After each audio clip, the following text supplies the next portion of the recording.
I got pregnant. He started to become very controlling and abusive, physically, mentally, and emotionally. And how did that affect you? It was very traumatizing. And did that have any effect on your friends and family? Yes. What was that? Your Honor, can we approach really quick?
So as a result of that deteriorating relationship, did your friends quit coming around? Yes. And did that kind of leave you isolated? Yes.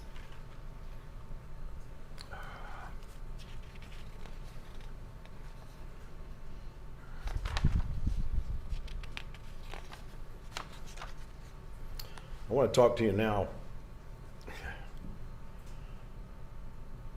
Judge, I guess we need to approach again. Sorry. I guess we need to approach.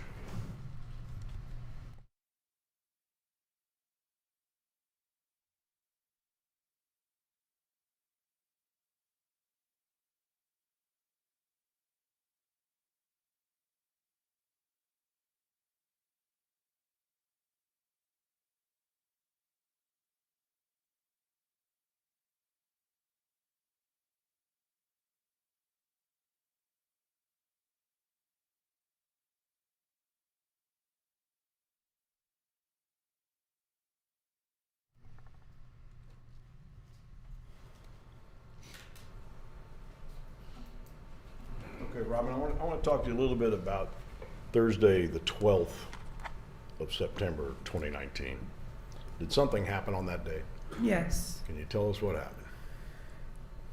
Antoine was supposed to pick Destiny up from school, and he did.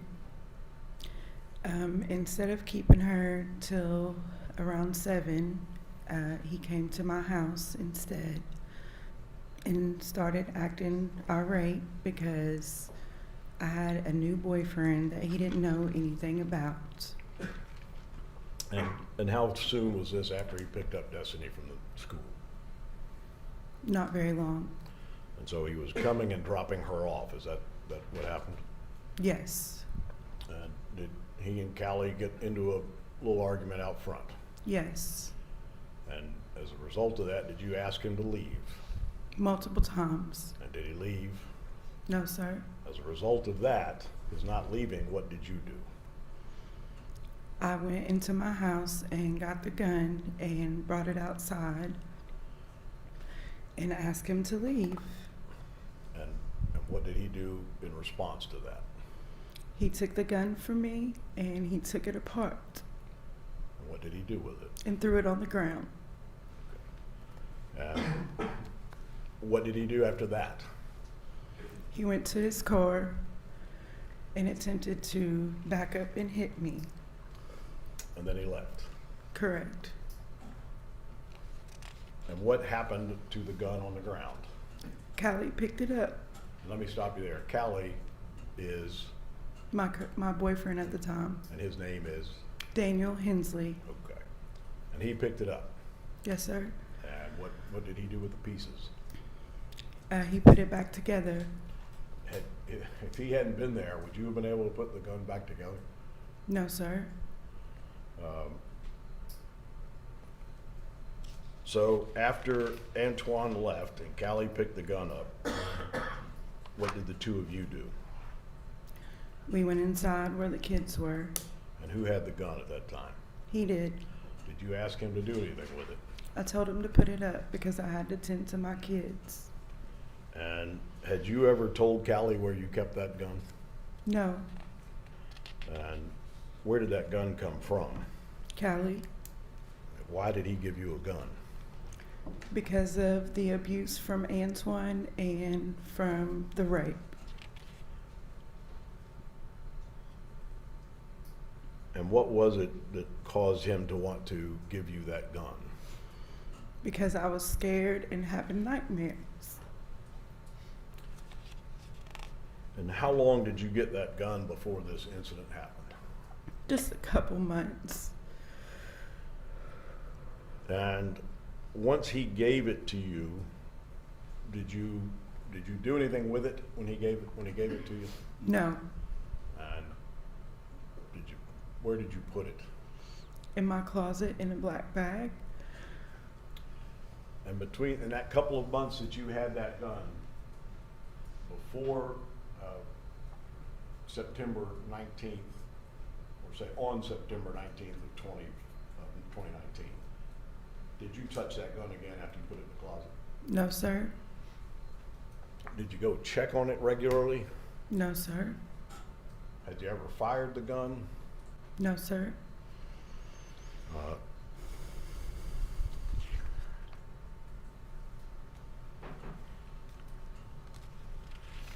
And on September 17th of 2019, when you were speaking with Wardlaw, and he told you several times that Gavin could not have reached that closet shelf, right? Yes.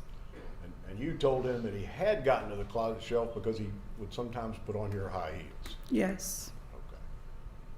So when he told you no, that wasn't true, do you recall what your response to him was? Yes, sir. What was that? I told him that I assumed that Gavin had either moved a stool or the gun was not where I kept. Take a second there. I want to make sure the jury hears either Gavin moved the stool or what? The gun was not where I kept it.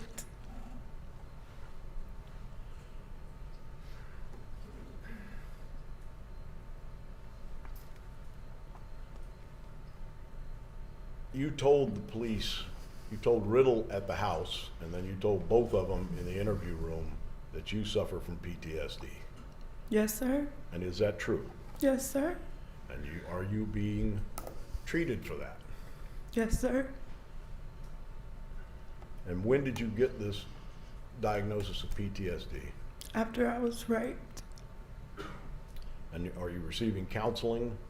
Yes, sir. And I think we all know at this point that you have medication for PTSD. Yes, sir.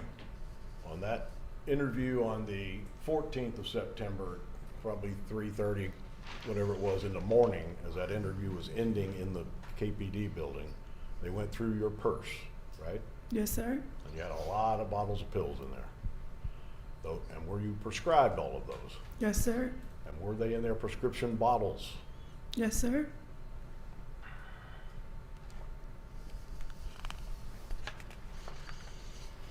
Now, I'm not going to go into a lot of details, but we're going to talk for a minute about the rape. When did this happen? March of 2018 And where did that happen? in Kingsport, Tennessee, at a landfill where I was doing community service for failure to appear on a speeding ticket. And so you didn't show up for court on a speeding ticket and a judge ordered you to do this community service. Yes, sir. You recall how much community service he ordered you to do? 30 days.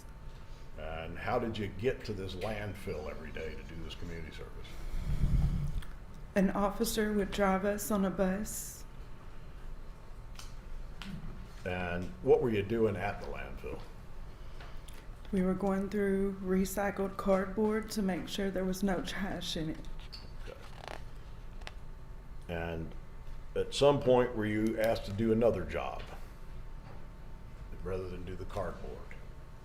Yes. And what was that? Clean the offices of the people that worked at the landfill because they were sick and not there.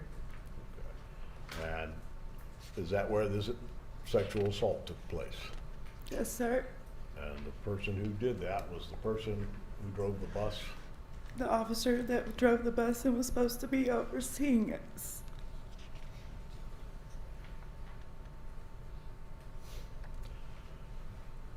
And you asked to prosecute that case? Yes, sir. And to your knowledge, was that man ever charged with the rape? I assume so, yes. Do you know that he ended up pleading to making a false statement to the police, to the TBI? No, sir. Didn't know that. Did the prosecutors up there ever talk to you about that case, resolving it? Resolving it, they wanted to not prosecute him and just give me money. And there was eventually a civil lawsuit. It was not a civil lawsuit, it was a civil settlement. Is that Yes. correct? And you got paid, how much money total? Like $13,000. Okay.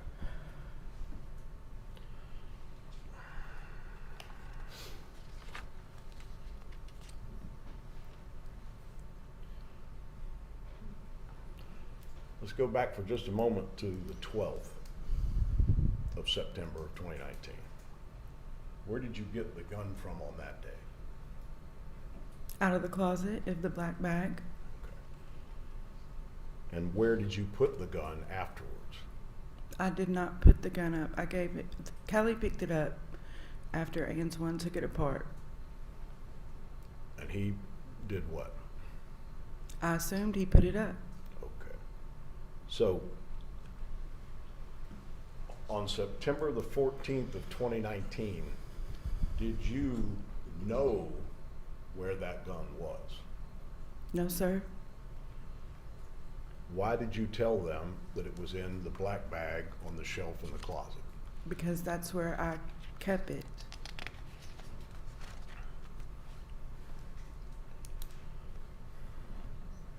Now, I'm going to shift to September 14th of 2019.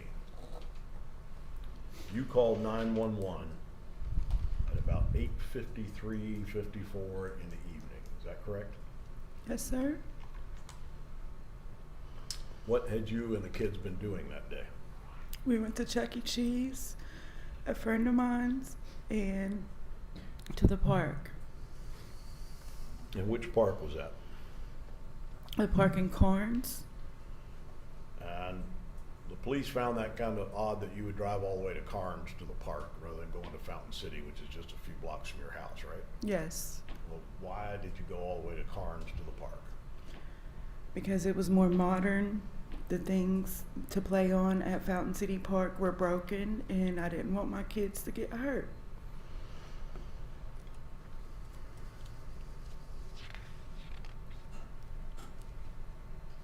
So, you remember about what time you went to the park? Around 7, It takes how long to get there each way? about 20 minutes. And before leaving, had you done anything to start getting prepared for dinner? Yes, I put a roast and carrots in the crock pot. And what time did you get home? About 8:40, 8:45. And so when you got home from the park, what did you do? I brought the kids in because they were asleep Did you bring them in together or separately? separately. Okay. And you parked your car and brought the kids in, right? Yes, And then later you went back out to move the car. Your yes. Honor, can we just not leave the witness? When you came home, do you remember where you parked? Yes, right in front of the sidewalk. Is that where you normally park? No, Why not? because the mailbox is there, so the mailman can't get to the mailbox. And that doesn't make the mailman happy, does it? No, So, was there a time at which you went back outside to the car? yes. What were you doing? I was smoking because I do not smoke in my house around my kids. And what else did you do? I moved my car. Okay.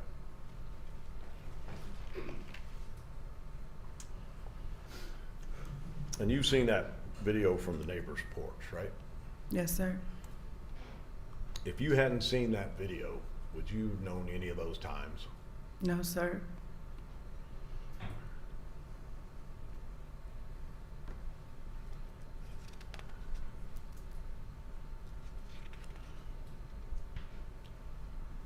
And after you get the kids inside, there's a fellow that comes to your door and he's there for 63 seconds or so, right?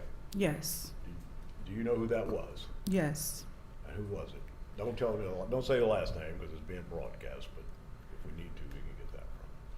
His name was Jay. Excuse me? Jay. Jay. And why was he there? He was getting payment from where he tinted my windows on my car When did he tint the windows? the day before And why didn't you pay him on Friday? because there was bubbles in the tint and I wanted to know if they were going to go away or not. And did he come and fix that or did he just, No, I didn't pay him as much as he originally asked me to. so after you got through dealing with Jay, what happened? What did you do? I made sure the kids was okay and I went outside to smoke and move my car. When you came back from moving the car, what did you do? I was walking up to my house and it's a glass door and I seen a flash of light go off.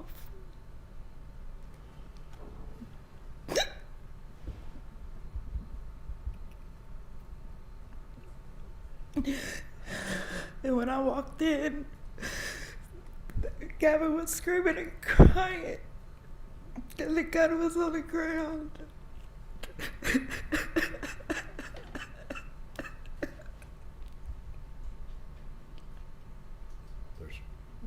There's some tissues up there in that box.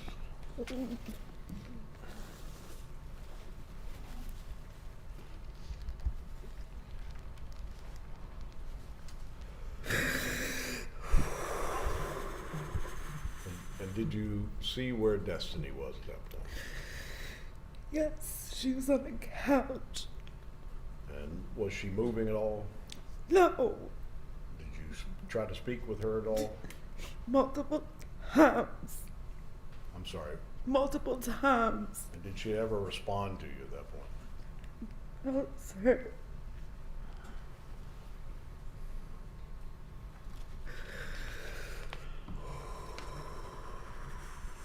No.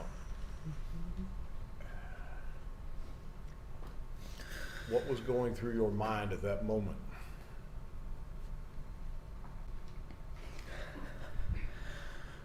Couldn't fucking believe what was going on.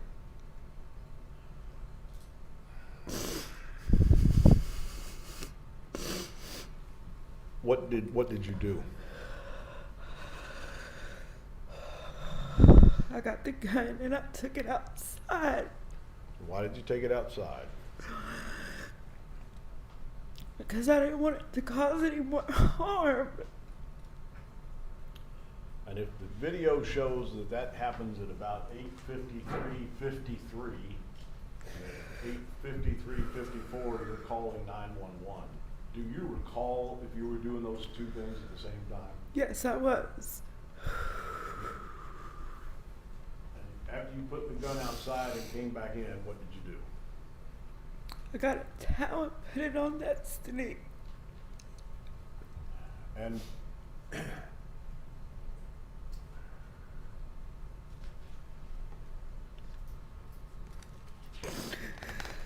when the officer, you saw the video when the first officer arrived, Officer Cummings, correct? Yes, sir. And he testified that when he walked in the door, that you were sitting on the couch near Destiny on the phone. Yes, sir. Who were you talking to on the phone at that moment? The 911 dispatcher. Do you remember what the last words you said to the 911 dispatcher were? They're here. So when he walked in and saw you on the phone, that's when you're telling 911 that they're here. Correct.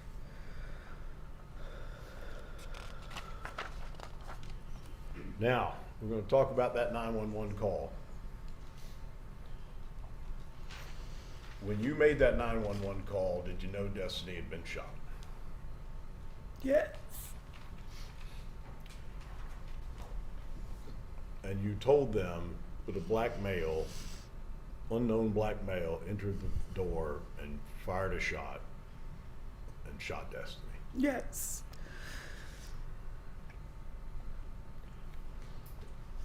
Why did you tell that story to 911? Because I didn't want Gavin to live with the fact that he had shot his sister for the rest of his life.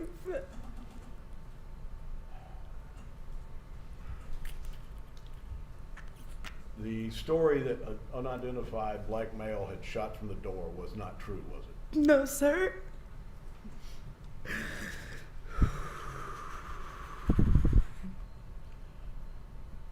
And you remember the interview that you had that night later on, right?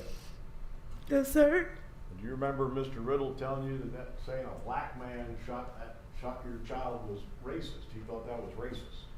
Yes, sir. You're racist. No, sir. Callie is your boyfriend, right? Yes. What race is Callie? African American. What race is Destiny's father, Antoine? The same. And Gavin's dad, African American? Yes, sir. And let's be honest, your two children, what race are they? They are biracial. White and African American.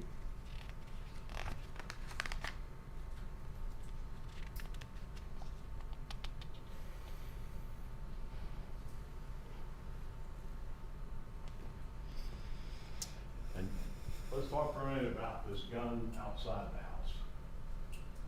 You did put the gun outside the house, right? No, we just not deleting it out. Yes, sir.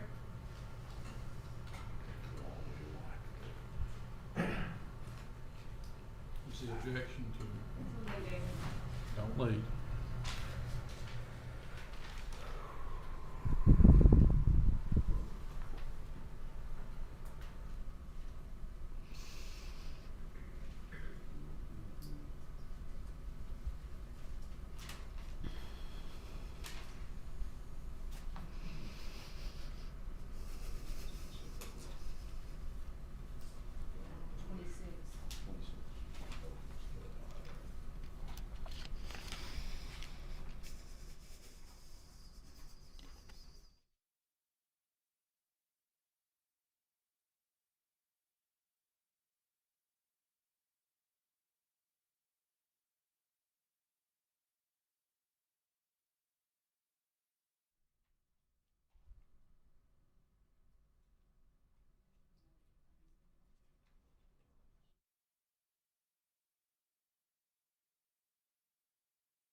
Now, you've heard this testimony about this gun and where it was outside your house, right? Yes.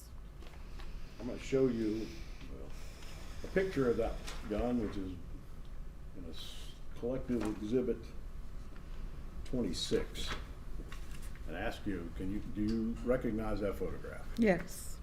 Okay. Is that where you put that gun? Yes. Beside that shrub? Yes. Was it your intention to hide the gun under the shrub? No. Are there other shrubs back further along that wall?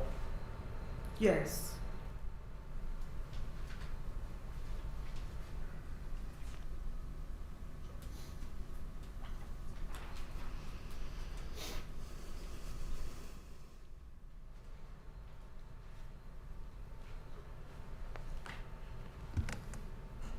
How long after the shot, did you take that gun out of the house? Not very long at all.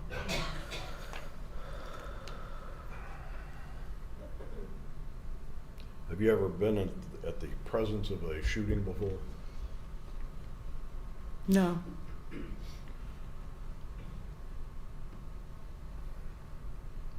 As you were on the phone with 911, how would you describe your mental state? Not very well at all. Would you say you were thinking clearly? No, sir.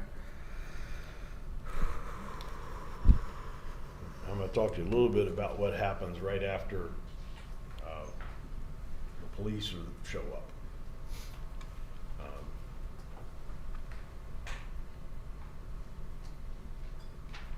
You heard Officer Cummings testify. Is that how Destiny got out of the house? I didn't realize that till that video. You didn't realize that he's the one who carried her out? And there was no ambulance at that point, was there? No, sir. And what were you dealing with at that moment? Gavin.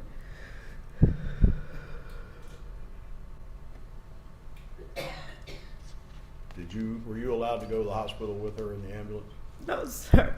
Why not? Do you know? The cops insisted that they would take me. And eventually did they? Yes, sir.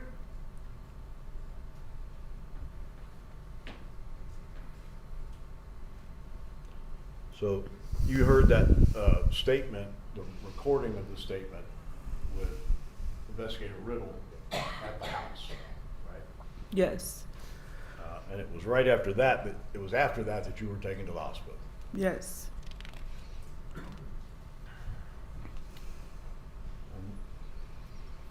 The state just went through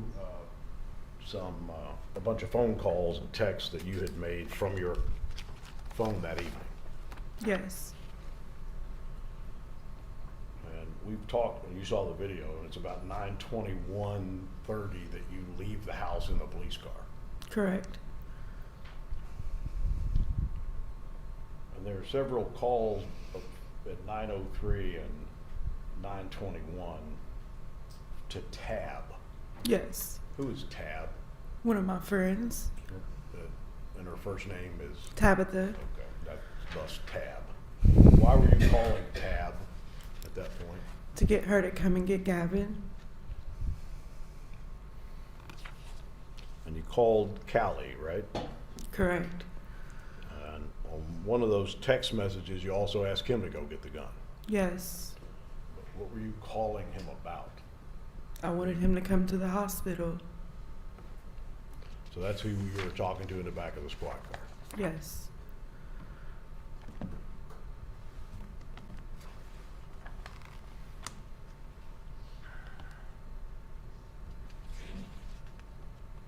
Do you know what time it was when you got to the hospital? No, sir. And did you see Destiny at the hospital? No. But at some time, a doctor came out and talked to you. Yes. And what did that doctor tell you? That my daughter had passed away. And you heard Officer Wardlaw today testify about your reaction. Yes. Was he accurate? No. What was your reaction when the doctor told you your daughter had died? I kept on telling her there's no way that it could be true.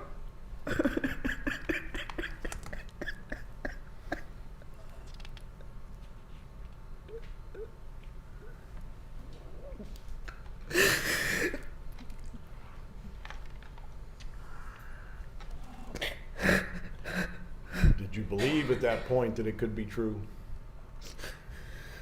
No. How would you describe your mental state in that moment? I was in hell.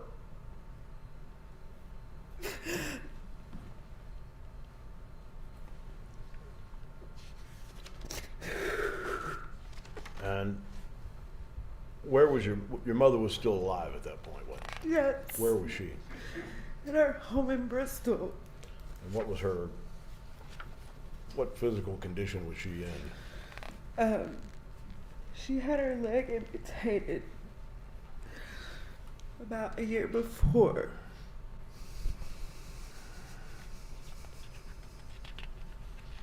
After you got that news from the doctor, where did you go next? To the police station. Did you ask him to take you there? No, Why did you go? I had to. How'd you get there? In a police car.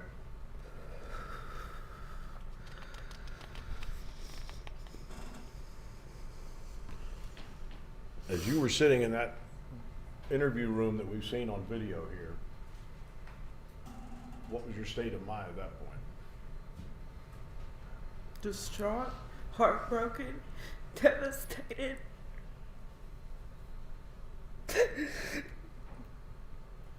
Had you come to grips yet with the fact that your daughter was dead? No.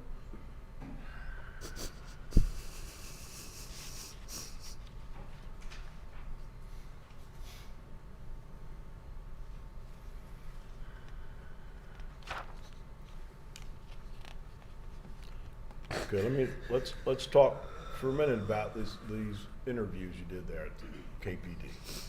Yes, sir. Do you know how long after that doctor told you that your daughter was dead that you were talking to those officers? Do you know? No, sir. Do you remember how you got into that room? No. Do you know what floor you were on? No. Do you remember getting into that interview room? No. Did they ever offer to let you leave and go talk to somebody or review some notes or? No.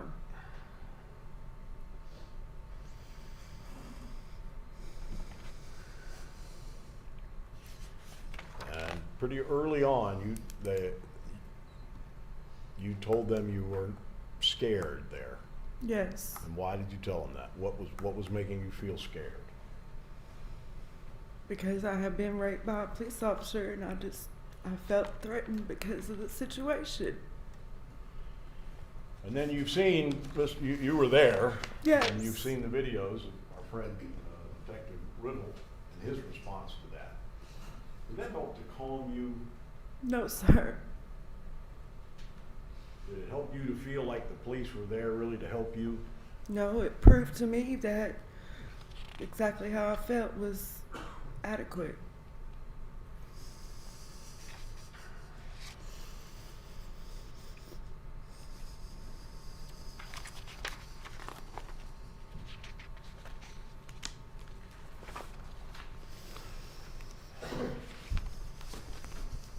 And you told them a lot of things during those interviews. Yes. Do you remember a lot of it? No. Why wouldn't you remember it? Wouldn't it be important to you to get good facts to the police in this investigation? Your Honor, again, I'm trying not to, but we can just not leave, just ask. No questions. I won't leave, Judge. Did you tell them some things that weren't true? Yes. Did you know you were telling them some things that weren't true? Yes. Did you not know you were telling them some things that weren't true? Yes. While you're in that room, have you yet put these pieces together that Destiny is gone? I still don't want to accept And where was Gavin at that point? with a neighbor.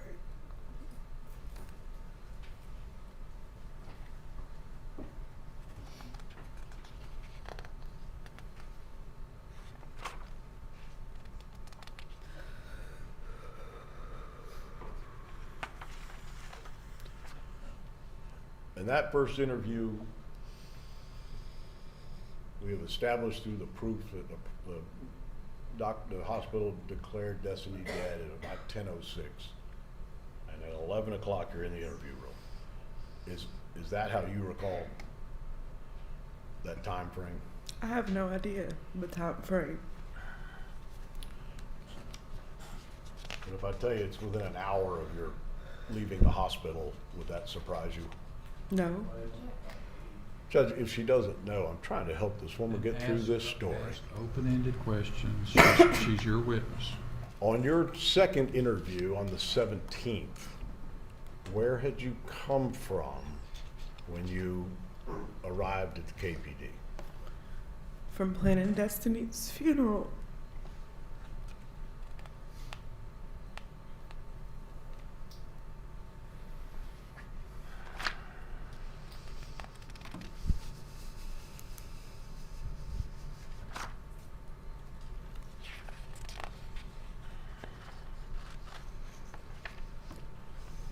While you were at the hospital,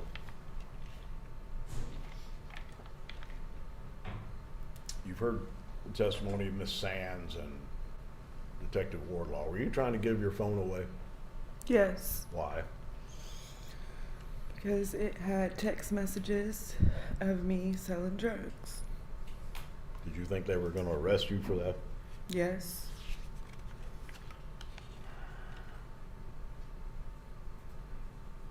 And it also had the text on there about the gun, about asking somebody to go get the gun. Is that right? Yes. Why were you concerned about getting that gun away from the house? Because I knew that that was the gun that Gavin used to shoot Destiny, and I was trying to protect him.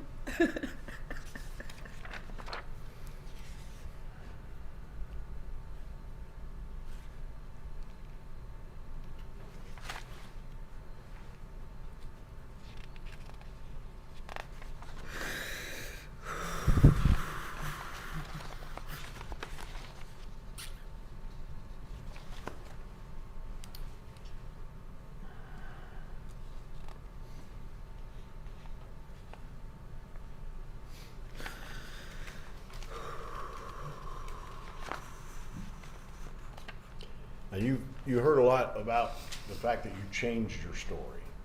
Yes. You went from the unknown male to Antoine did it. Yes. Again, did you tell them Antoine did it in that interview? No. Who brought Antoine up? The detectives. And how were you feeling about Antoine at that moment? Not good. I feel like he tortured me. But still, when they asked you, do you think Antoine would do it the first time, what did you tell them? No, I knew he didn't do it. So were you trying to throw Antoine under the bus? No.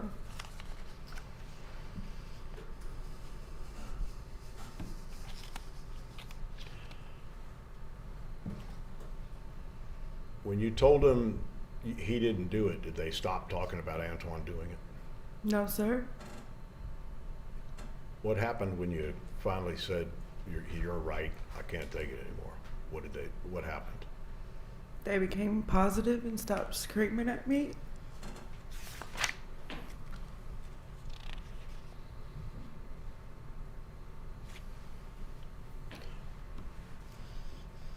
When you told them you had PTSD, did anybody ask you anything about what that was or how you got it or if you were in treatment or anything?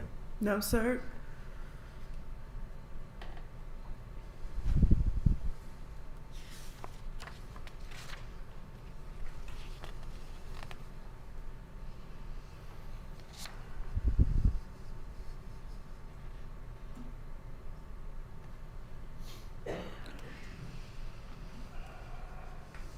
And that was diagnosed and you got medication prescribed after the rape. Yes, at Helen Ross McNabb. Now, if the state gets up and shows you a judgment saying that that man pled guilty to making false reports to the TBI, what did he do to you? He raped me.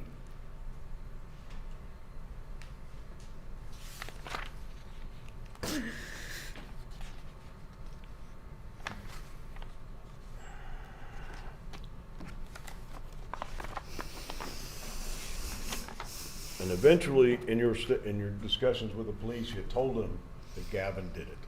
Yes. And do you recall what they said would happen if you kept saying Gavin did it? What that would subject Gavin to?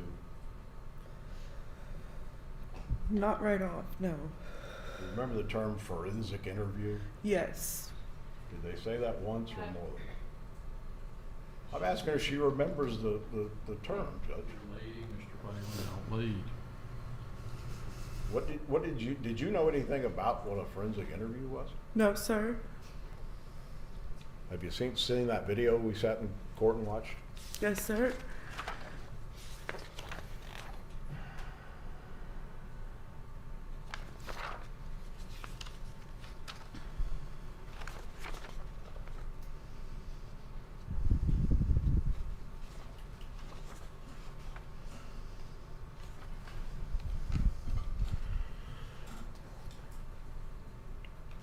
Over the period of time from the shot being fired on the 14th of September to your last interview with them on the 17th of September, what was your goal in talking to the police? To protect Gavin. Did it ever occur to you that as a result of that, you would be sitting here in a courtroom being tried for first-degree murder? No. Here, objection, Your Honor. Well, Not being charged for. She said what her goal was. You can cross-examine it. Why didn't you think you'd be sitting here in trial? Because I didn't have anything to do with the shooting of my daughter. Did you shoot Destiny? No. Did you shoot that gun? No. Did you intend for that gun to be in a place where your kids could get to it? No. Thank you, Ms. Howington. The state's probably going to have some questions for you. Yes, sir. Cross-examination. Judge, can we just get about 10 minutes? Let me, just want to make sure I've got all stuff before I get started on it. Approach.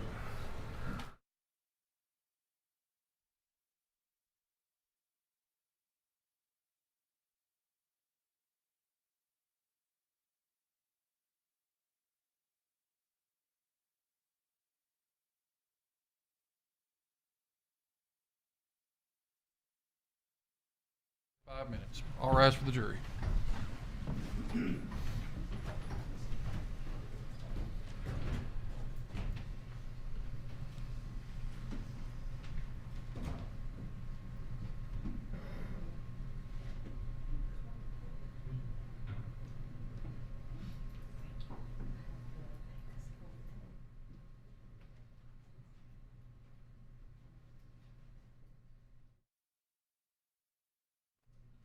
All right, Ms. Allen, you can step down. We'll get you back up here in just a minute. We'll stand in recess for about 5 minutes.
bring Jerry in?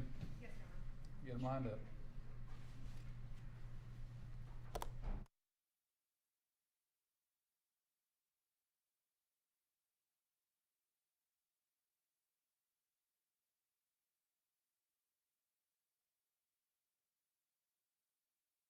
Please.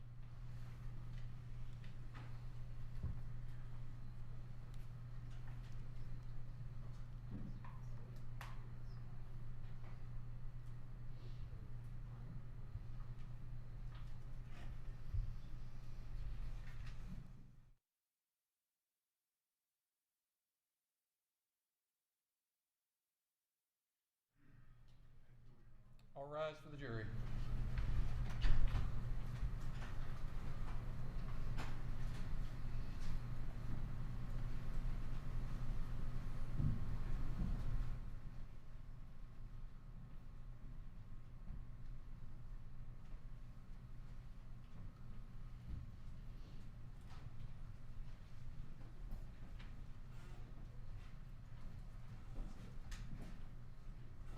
Everyone may have a seat. Waive the call for the state. For the defense. General. Good. You are recognized for cross-examination.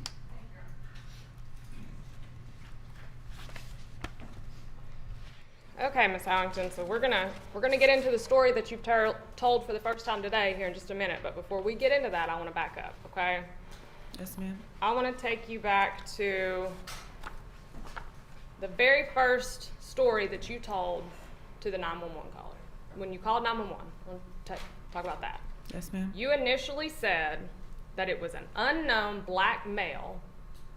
Is that correct? Yes, ma'am. You said that that black male had essentially broken into your home, correct? Yes, ma'am.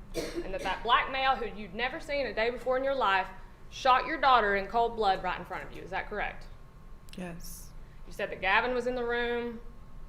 Is that right? Yes, ma'am. And you said that when this unknown black male who drove a black, what you believe to be Chrysler 300, you recall telling me? Yes, ma'am. Okay. You said that he looked at you and his eyes got really big and that he just ran out. Is that right? Yes, ma'am. Okay, so that was your initial story to 911 when you first called, correct? Yes. Okay, let's talk about the 911 call. You just testified that you are walking up into your house and you see the gun go off when Gavin shoots Destiny. Is that what you just testified to? Yes. And you've seen the video, the surveillance video from your neighbor's house. Yes. Have you not? You've seen that you enter your home at 8:50, Correct. correct? And now you know that the 911 call was not placed until over 3 minutes later at 8:53:53. Is that correct? Yes.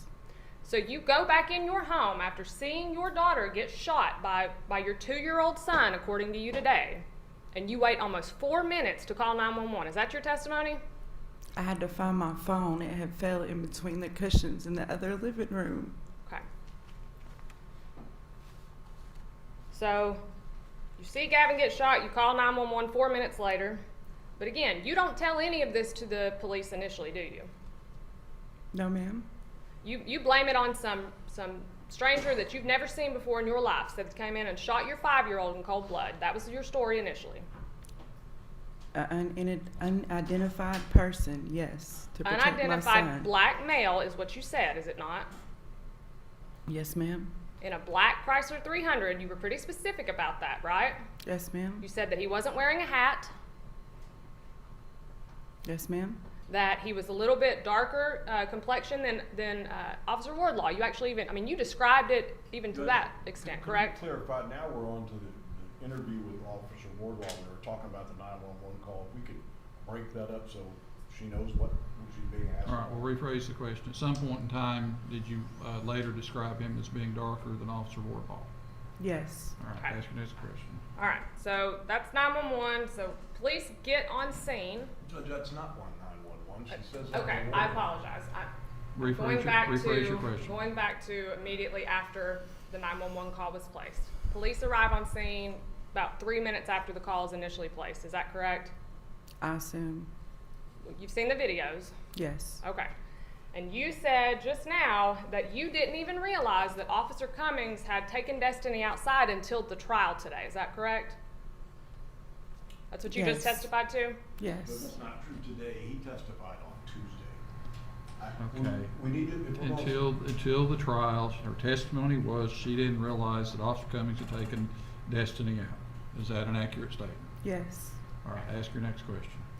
And so at 8:56:42, so within about 30 seconds of Officer Cummings arriving, you were on your phone trying to call Callie. Yes. Is that why you didn't pay attention to the fact that he was taking your daughter outside? No. But again, your daughter's outside at some point and you don't even know she's out there. You don't even know that the police officer has taken your daughter that's been shot outside. I had went out there and asked if she was okay and if Gavin was okay. That was also on the video that you just spoke of. Okay, but again, Ms. Howington, you just testified that you didn't realize that Destiny had been taken outside because you were tending to Gavin. Was that not your testimony just now? Yes. Okay, so you knew where Gavin was, Yes. according to your own statement just now. But you didn't know that the officer had taken Destiny outside to wait for the ambulance. Until the trial, you didn't know that. No. But you were on your phone trying to call Callie. If that's what it says, then yes. I went out there and they told me to step back, that they were doing everything that they possibly could. Okay. So let's talk about when you meet Officer Riddle for the first time at your house before you are taken to UT Hospital, okay? You once again make a claim that it is an unknown individual, an unknown male, broke into your house and shot your daughter in cold blood, didn't you? Yes, to protect my son, I sure did. Okay. You didn't say anything about the gun being outside at that point, did you? No. Again, you're sticking with the story that it's this unknown man. So to the police officers, they think that there is a murderer on the loose based on your statement, correct? Yes. And that statement that you made was made prior to you ever talking to a law enforcement officer that night. Yes. So you are the one that put this idea that this was a murder in the investigator's head, correct? That's what you want to say, yes. Well, ma'am, it's not my words, okay? Are you the one that told police officers that someone had came in and murdered your child? Yes. And so that is the reason that these officers treated this as a murder investigation, is it not? Yes, but I was trying to protect my son at any cost. Okay.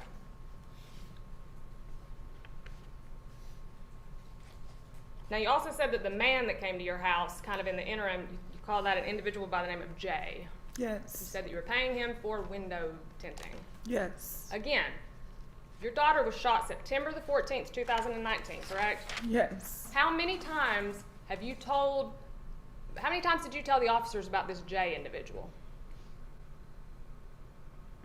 I don't recall. You never told them about Jay, did you? You have to answer out loud for the court reporter. No, ma'am. Okay. So the very first time that we're ever hearing about who this mysterious individual is that's in your home for 63 seconds is when you're sitting on that stand right now. Yes. You didn't tell officers that night who was there, none of that. Correct? Correct. Okay, so then you're taken to, after Detective Riddle gets on the scene, you are taken to UT Hospital, correct? In a police car, yes. All right, and you've seen that video, correct? Yes. And you've heard your own statements on that video, right? Yes. Where you were in the back seat on your cell phone, correct? Yes. And you've said here today that you were on the phone with Callie, At one point, yes. and you're telling him to go get the gun. Yes. Now again, you stated that you were trying to protect Gavin. Is that your testimony here today? Correct. Do you remember telling the officers during that first interview, right after you left the hospital, that the reason you put the gun outside was because you were afraid you would get in trouble? No. You don't recall telling officers that you were scared that you would get in trouble, and that's No, why you ma'am. put the gun outside? No, ma'am.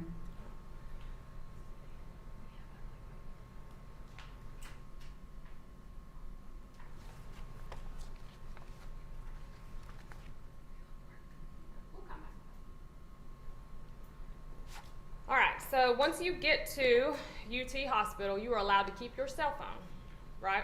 Yes. The same cell phone that you just used in the car on the way there to try and get somebody to come get that gun. Yes. And once you realize that at some point officers may want to search your phone, that is when you go in the bathroom. Correct? Correct. That is when you try and get a completely innocent person involved in your mess. Is that right? Trying to give your phone away to a person who knows nothing about you or this situation.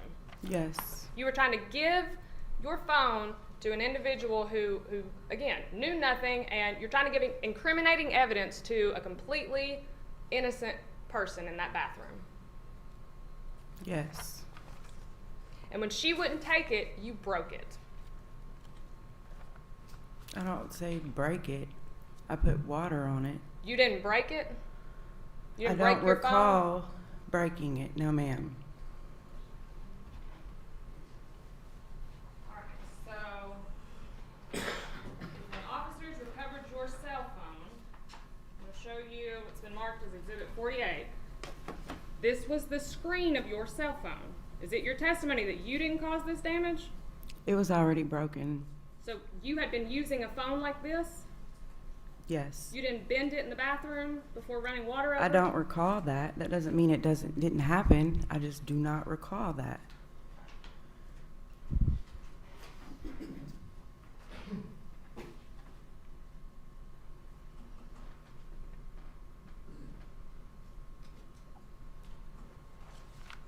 So when you did you run water over it under the sink, or did you put it in the toilet?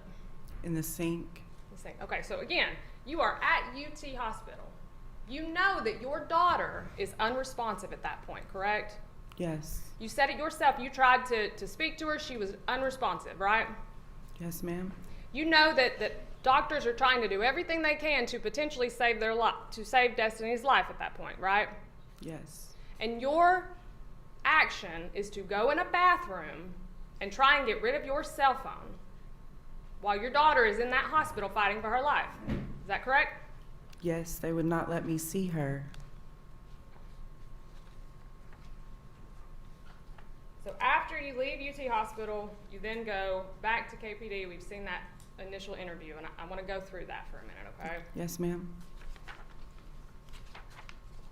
So you stated, and I think we've heard it a few times, you said that you told the officers that you were scared because you were raped. Is that what you think you said? Yes.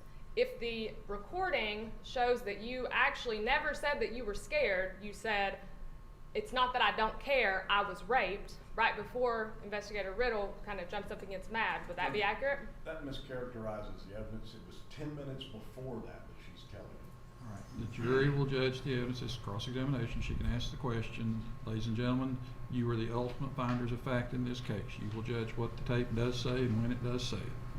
Ask the question again. If the recording of your first interview shows that when you bring up the fact that you were raped, the context of that conversation is you said, it's not that I don't care, but I was raped. Is that what you said? Yes, ma'am. Okay.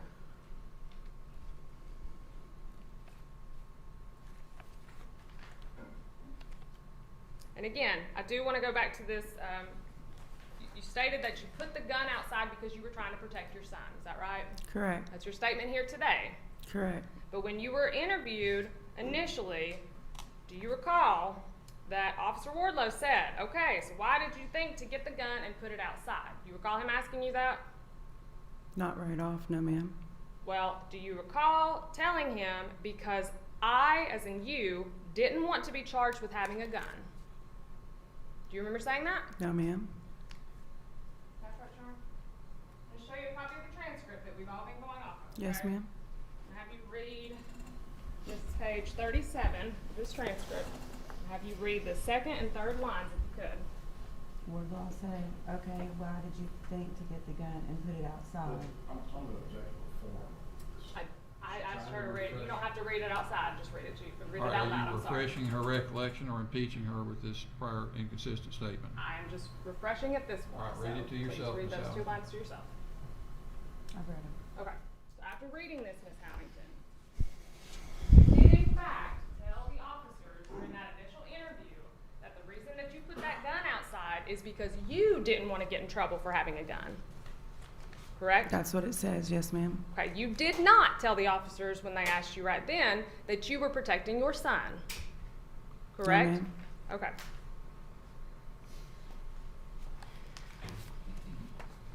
Now let's go through, again, go through some of these statements.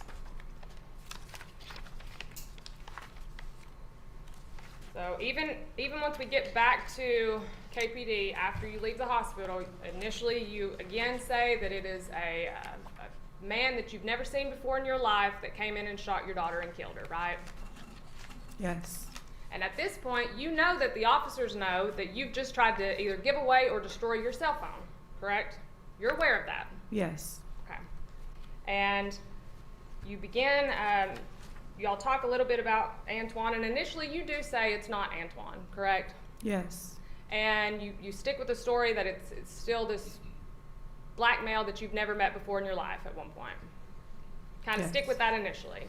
Then you bring up the fact that while you were at the park, there were 3 Mexican boys, and that might have had something to do with the shooting. You recall saying that?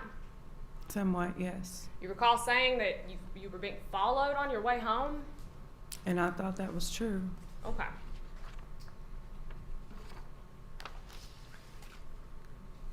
So once you finally say, actually, it was Antoine, even within that story, it changes a lot, doesn't it? Even once you say that Antoine was the one that shot Destiny, you change your story up even within that a lot, don't you? If that's what you want to say, yes. Well, let me just tell you exactly what you said. All right, do you recall initially saying that Antoine brought a gun inside your house and shot Destiny?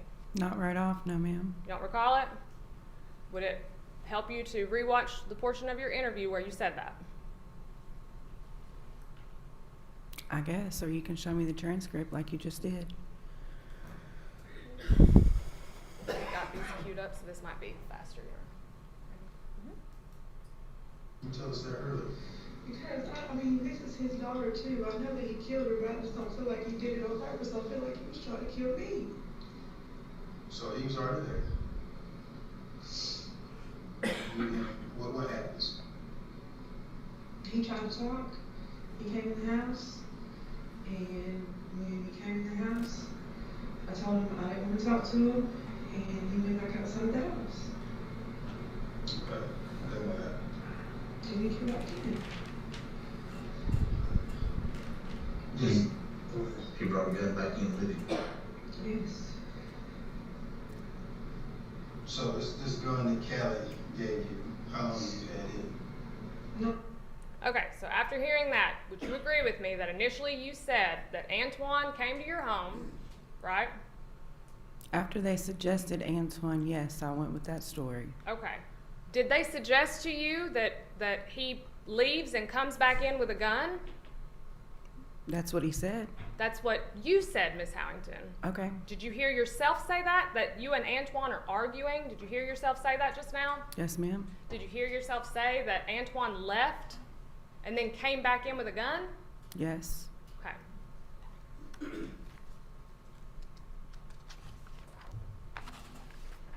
Let's go to the next thing you say. So then you change that story and say, actually, Antoine was there. You're still sticking with the fact that Antoine was there. But now you say that Gavin got a hold of the gun. Do you recall saying that? Yes. Do you recall saying that little 2-year-old Gavin had actually moved a stool from your living room area to your closet in your bedroom? Yes. You said that he might have even put on your high heels, right? No. That's not. No. Tender an objection. The objection is she is making things up. That is not what the statement says. All right. Rephrase your question and refer to whatever portion of the interview that you want to impeach her with. At one point, did you say that Gavin took the stool and moved it in front of your closet? Yes. Did you then say that he reached up and got the gun? Yes. When the officers asked you how that was possible, did you not say that he could have put on your high heels? No, I said he got my high heels out of the closet. When I you're don't talking think about that him I said- reaching the gun? I wasn't sure how he got the gun. I just knew that he had got the gun.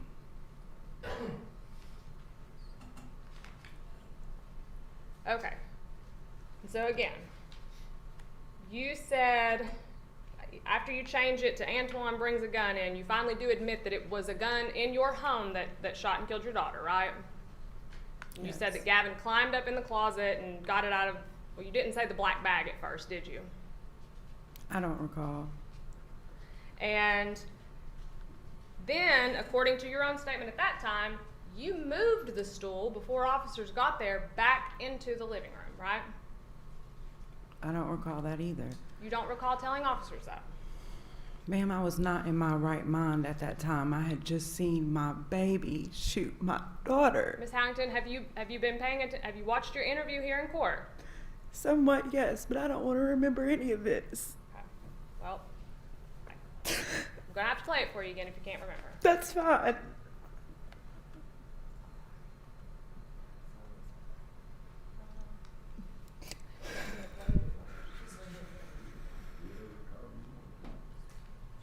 Show you this transcript again. I'm gonna go back for a second. We're gonna talk about the high heels. All right, Ms. Howington, you wouldn't mind just from here to here. You just read that to yourself, and when you're done, let me know. Can I get the page number, please? Page 43. I apologize. Okay, yes, ma'am. Okay, so now that you've read this, do you agree with me that when the officers asked you how Gavin got hold of the gun in the closet, you said he pulled, here you say a chair, is that correct? Is that what you said? Yes. And you said, in the closet because he puts on my high heels, correct? Yes. So in fact, you did say that. I don't recall, but yes, ma'am, it's there. Okay.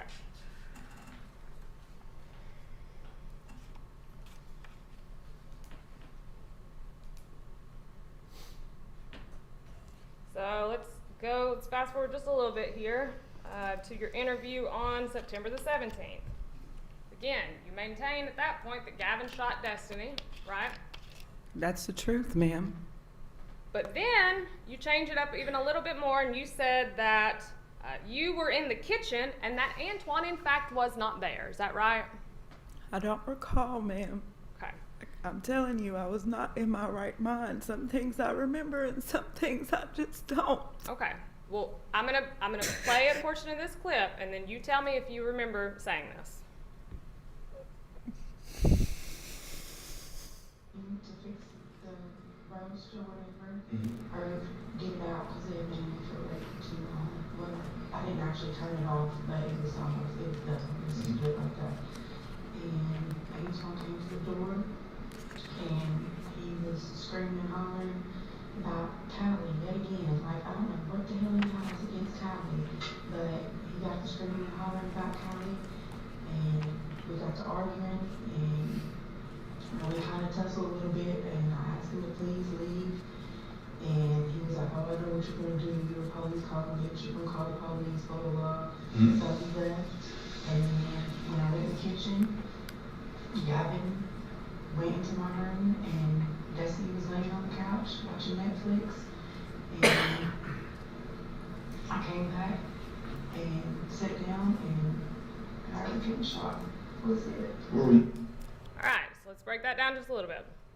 So in this version of events, you say that Antoine and you get into a disagreement. Did you hear that? Yes, ma'am. You say that you tussle a little bit, right? Yes, ma'am. And you say that Antoine leaves, right? I think that I was confused and everything was coming together from what happened on the 12th. Okay, but in this statement, you would agree with me, what you just watched, you said that Antoine leaves, didn't you? Yes. And you said that after Antoine leaves, that's when Gavin gets the gun. Is that right? Yes, ma'am. You say that you're in the kitchen of your home, correct? Yes. and that's when Gavin shot Destiny, right? Yes. All right, let's go to the next version. In that one, again, you now put Antoine back in the house. Do you recall this version? When Antoine and you get into it and he takes the gun from you, do you recall telling officers that? Yes. Okay, so now, after you previously said that he's left the house, you put him back in the house, and you say that that Antoine took the gun from you, right? Yes. And that at that point in time, you say that that's when the gun is shot, right? Yes. So now it's not Gavin once again. I don't ever want it to be Gavin, ma'am. I don't want him to live with this. Do you not understand that? I'm asking you what you said, okay?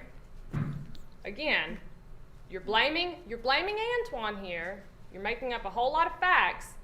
I want to be clear about this.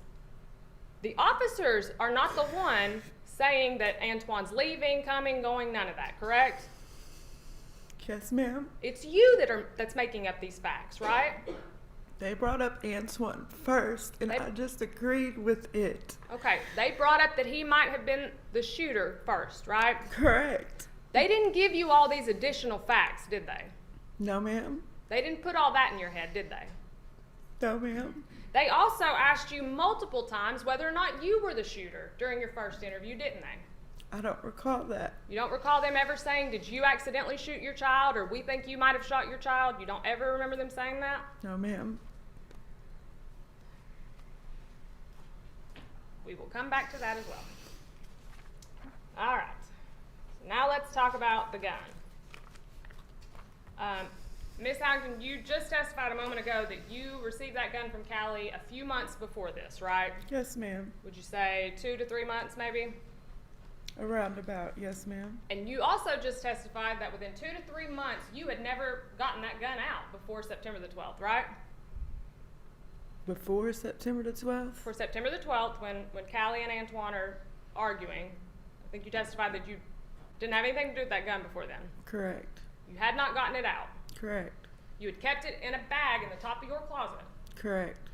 Okay. Was Gavin in your room whenever you took that gun out of the bag on the 12th?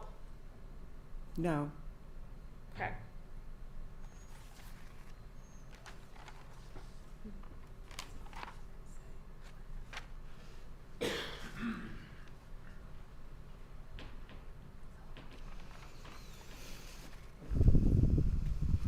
Was this the first gun you'd ever owned?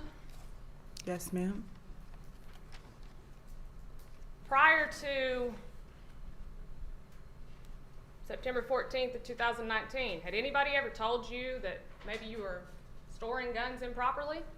Objection, Your Honor. Approach the bench.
All right, Ms. Howington, go down and have a seat next to your lawyer for just a moment.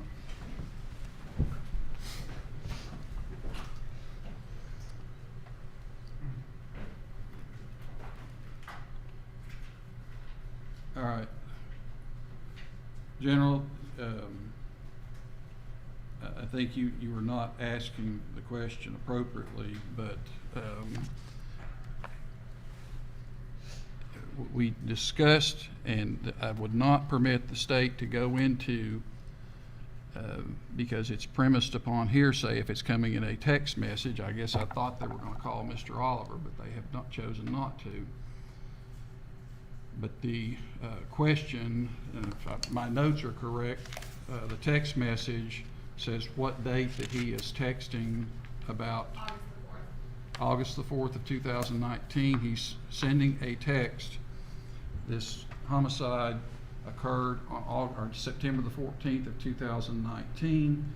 Mr. Oliver is sending a text to Ms. Howington complaining about the fact that she has left a firearm on her nightstand. I did not allow that to come in via the officer because it's hearsay.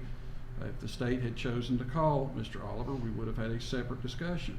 But Ms. Howington put this directly at issue in her direct examination, not cross, direct examination, when she testified that that gun was put up in the bag and it was not touched again thereafter until the 12th. It's directly at issue. And Judge, tell me how that makes it not hearsay. The question is, do they have a good faith basis to ask if she had left the gun on the nightstand? What? And yes, they Based do. on the text. Correct. And have you heard from Mr. Oliver? The He question- called him a nutcase. He's an abuser and a liar. So how do we take this text?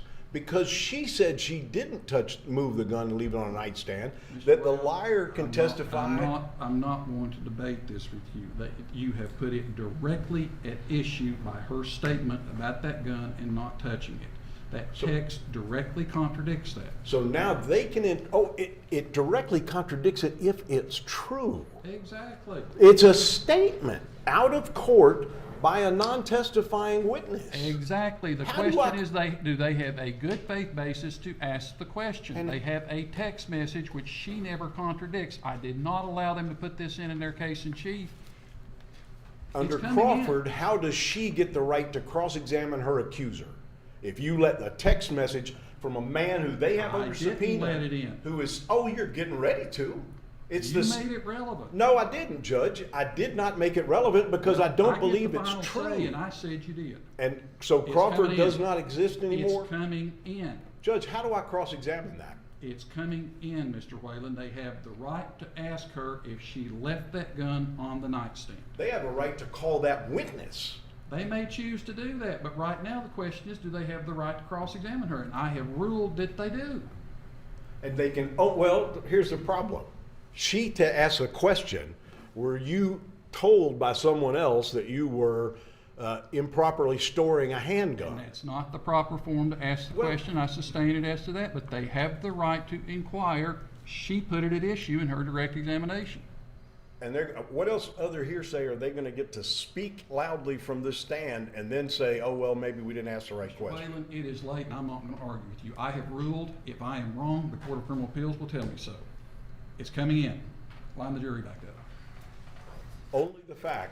Only the question, did you ever leave your gun on the nightstand? They have the right to ask the question, have you left your gun on the nightstand? That's what the text is complaining about.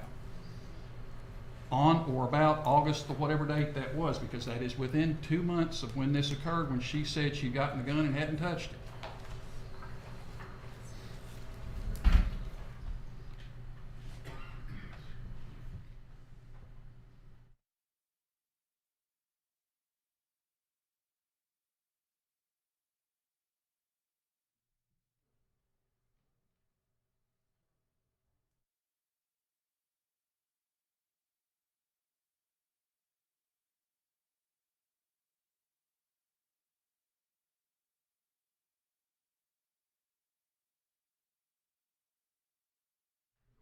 All rise for the jury.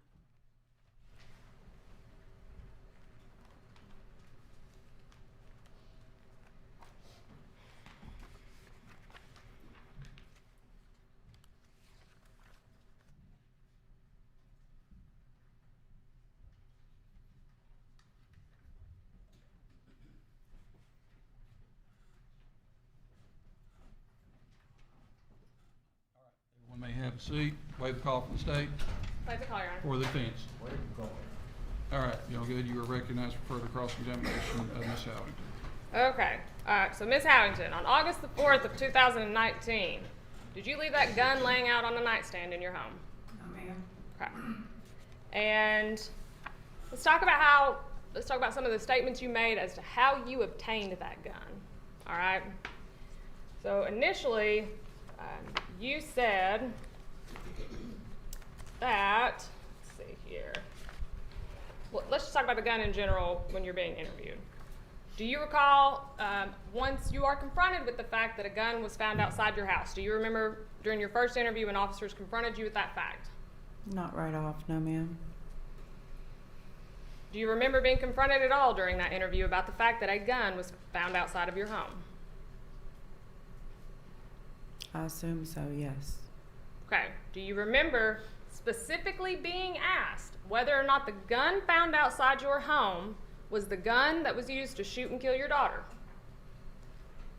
No, ma'am.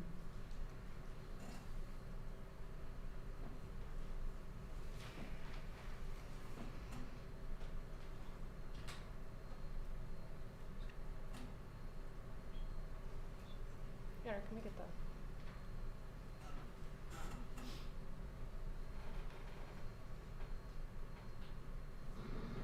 Okay, so the gun that we found outside, that Kelly gave you, we test fire that gun. It's not gonna match anything with Destiny. No, Have you ever even shot a gun before? no, So you don't know how to use a gun? no. All right, so you just heard yourself there, right? Yes, ma'am. So would you agree with me that you told officers initially that the gun found outside your home was not the gun used to shoot and kill your daughter? I just seen it, yes, ma'am. So that is what you said, right? Yes. Okay. You then switch it up a little bit. Do you recall finally admitting that that was in fact the gun that was used to shoot your daughter at some point? Do you remember saying that? I guess, yes, ma'am. Do you remember also saying that Antoine wiped it off? Not right off, no, ma'am. I'm going to need the screen again, Judge. Is that gun the murder weapon? I'm just asking. If it is, tell us it is. If it's the weapon he used now and you took it outside, tell me the truth. Is it the murder weapon? Because I think we've got ballistics and we're going to be able to tell. I want you to hear it from your mouth. I want to hear it from the horse's mouth. Do you want this thing? Yes, and he wiped it off. Okay. You heard yourself just then. Would you agree with me that at this point you've now admitted that the gun found outside your home was in fact the weapon and that Antoine wiped it off, right? That's what I said, yes, ma'am. Okay.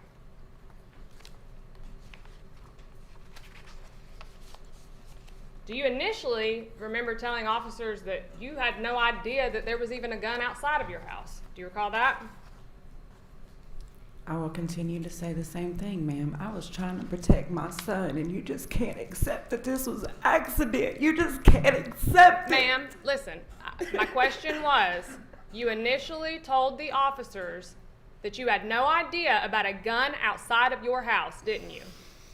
Ma'am, I was not in my right Ma'am? mind. I had just seen my baby shoot my daughter. Do you not understand? I hear what you're saying, but my question to you was, did you initially tell the officers that you had no idea about any sort of gun outside of your home? If it's on the video, then that's what I said, ma'am. All right, can we get the screen, please?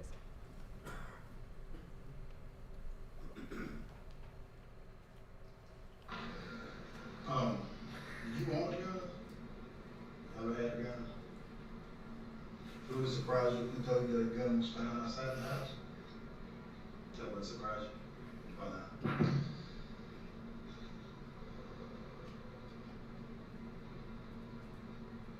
Yes, it was. I What mean, would surprise you? So again, right here, you tell the officers that you don't have a gun, right? Yes, ma'am. You tell the officers that it would surprise you if a gun was found outside your home, correct? Yes, ma'am. But seeing as how you were the one that put the gun out there, that's not true, is it? I was trying to protect my son. I was not in my right mind.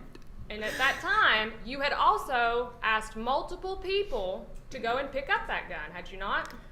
Because I did not want it to come back to Gavin. Do you not understand what I'm saying, ma'am? Miss Howington, my question is, at that point in time, you had asked multiple people to come and pick up that gun that you put outside your home, had you not?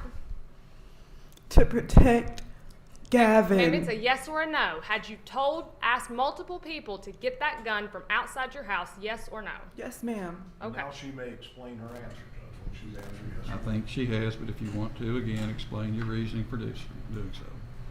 I was trying to protect my son, and nobody wants to accept that. What would you do? Can I answer that? Okay.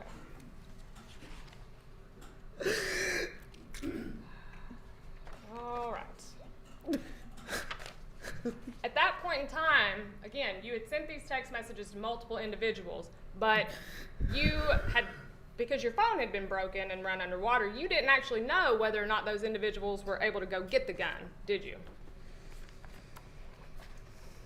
I have no idea, ma'am.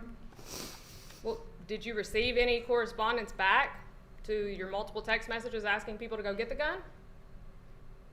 Not that I know of. Okay.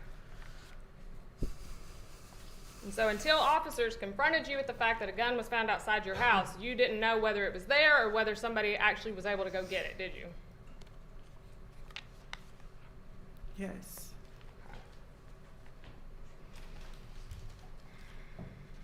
Is this the first gun you've ever had? Ask her. I don't think I've asked this specific question.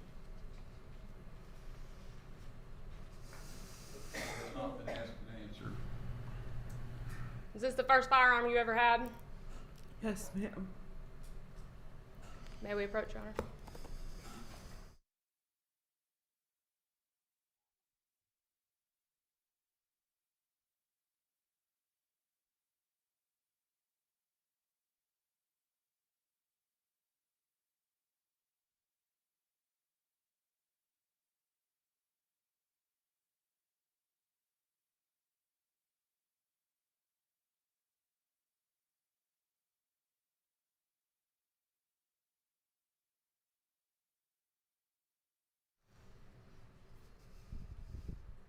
Ms. Howington, do you recall when, again, when you're being interviewed, do you recall at one point in time Officer Wardlaw had said something to the effect of, don't you think it's your responsibility as a parent to keep a gun safe?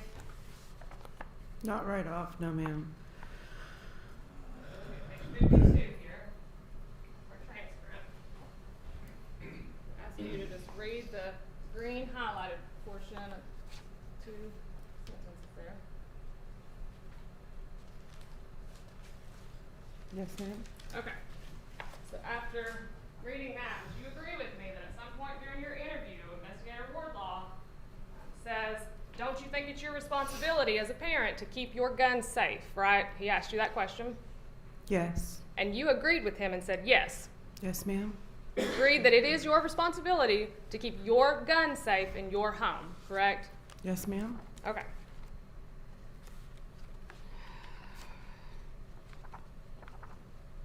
Now, let's talk about the story that you've just told here today. You said that Jay comes to your house at, what time was it again? Can't remember off the top of my head. It's a few minutes before. Let's see. Yeah. All right, so we've seen the video now where the individual is in your home for 63 seconds. Did you see that video? Yes, ma'am. So you are now saying that that is an individual by the name of Jay, correct? Yes, ma'am. And they enter your home at 8:46:43. Would you agree with me? Yes, ma'am.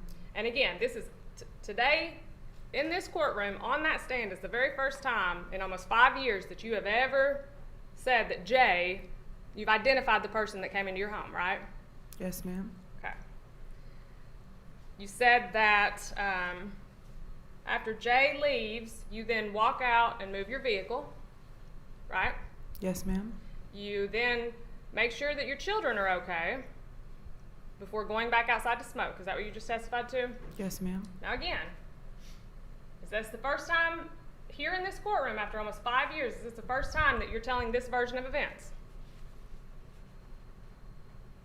In the courtroom, yes. Okay. Did you ever tell the officers the version that you just told on that stand here today? Have you ever told the officers that? What are we speaking of? That the version of events of how Destiny got shot, what you just testified to on direct examination, did you ever tell the officers that version of events? So she's gonna need to break that down and be a little more specific.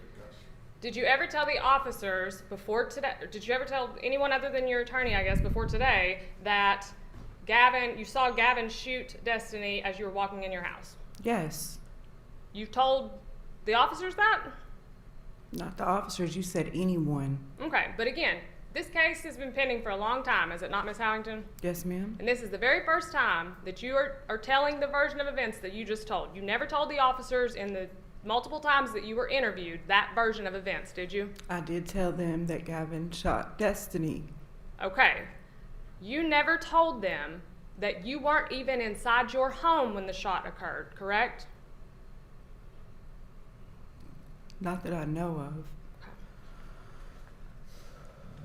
So, again, your statement here today is that on September the 12th, Antoine took your gun and just disassembled it, I guess, in the front yard?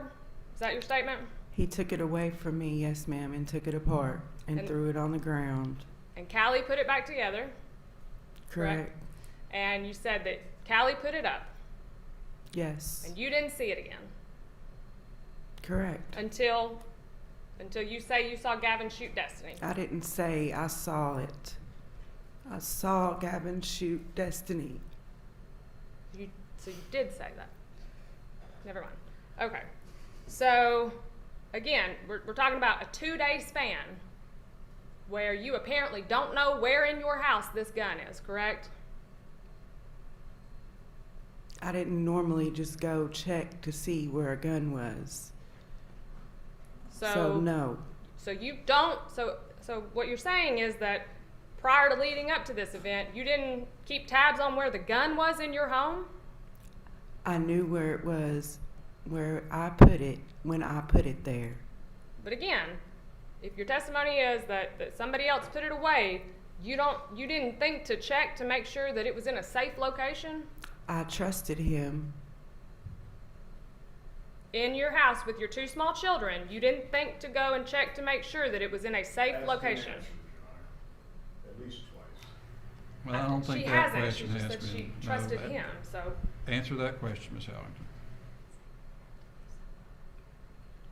So did you, so again, in your home where your 2 small children live, in the 2 days after you think Callie puts this gun away, you didn't actually go check to see where he put it? No, ma'am. You didn't ask him where he put it? No, ma'am. You didn't ask him if he put a loaded gun up with the safety off? No, ma'am. You didn't ask him if he put a loaded gun up with the safety off that was cocked and ready to shoot? No, ma'am. And you would agree with me that if 2-year-old Gavin found this gun within the 3 minutes that you're outside, it had to be somewhere pretty readily accessible to him, correct? I never seen it with my own eyes till the 14th. So for 2 days, you don't lay eyes on your gun, but in 3 minutes, your 2-year-old found it. Yes, ma'am. Okay. Your loaded, cocked, no safety on gun, right? Yes, ma'am. Okay.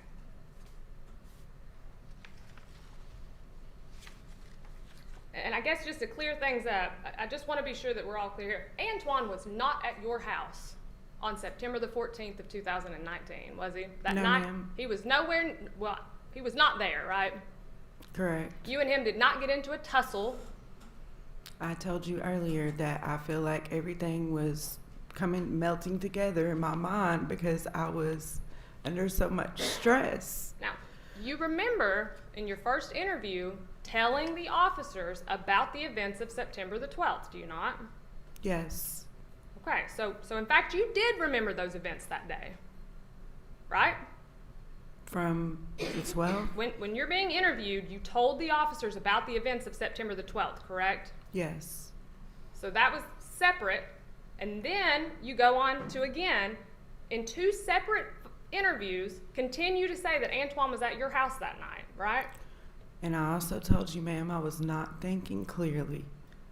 So you didn't know who was in your house then, but today you do? After looking at things and talking, some things I have recollected and some things I haven't. So again, immediately following something that you witnessed with your own eyes, you were so unsure about events that you put people in your home that weren't even there. Is that what you're saying? I guess. But you had at least enough sense to text people and tell them that you had hid the gun outside, did you not? I was trying to protect my son. Again, you just testified that it was hard for you to remember all the things that happened that night, did you not? Yes. But you remembered that you hid that gun in a bush by your air conditioner, did you not? When you texted those people to come and get it, you certainly remembered that, didn't you? To protect my son. I'm gonna need a yes or a no, ma'am. You Yes. remembered that. Because that's what you put in the text messages, right? After I seen the text messages, yes. Okay.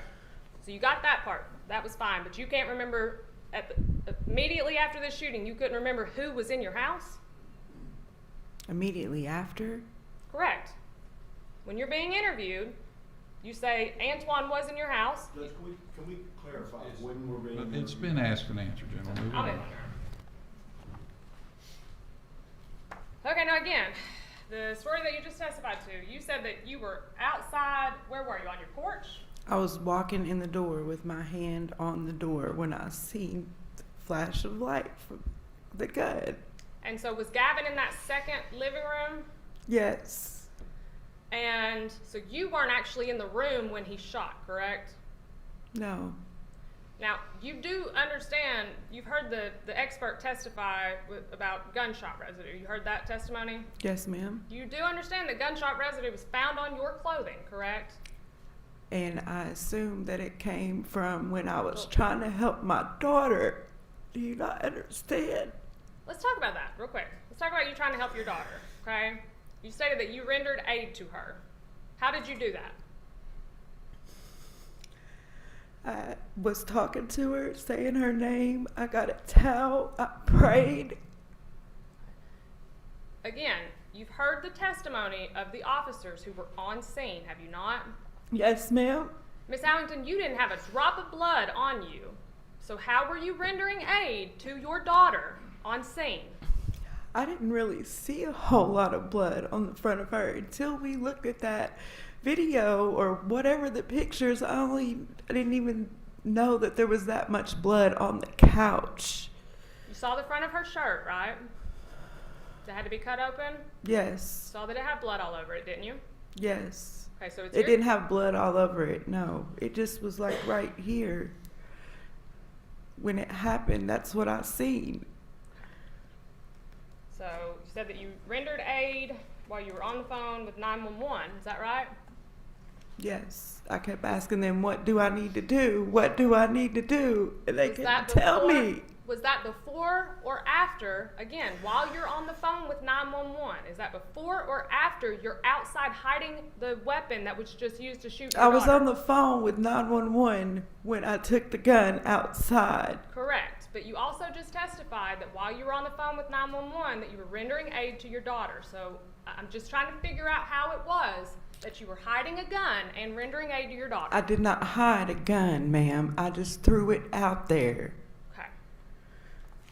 But again, that's not my question. My question is, at what point, when you're on the phone with 911 and you are taking the gun outside and throwing it in the bush, when did you render aid to your daughter? right after. I did not want the gun to be in there because I didn't want it to cause any more harm. And you didn't want to get in trouble, did you? I'm sitting here right now, ma'am. Again, that's not my question, Ms. Howington. My question is, from your very first statement, you said that the reason you took that gun outside is because you didn't want to get in trouble, right? If I get in trouble, I can't take care of Gavin. Ms. Howington, my question is that what you said to officers that night? That the reason you took that gun outside is because you yourself did not want to get in trouble? I assume so, yes. Okay.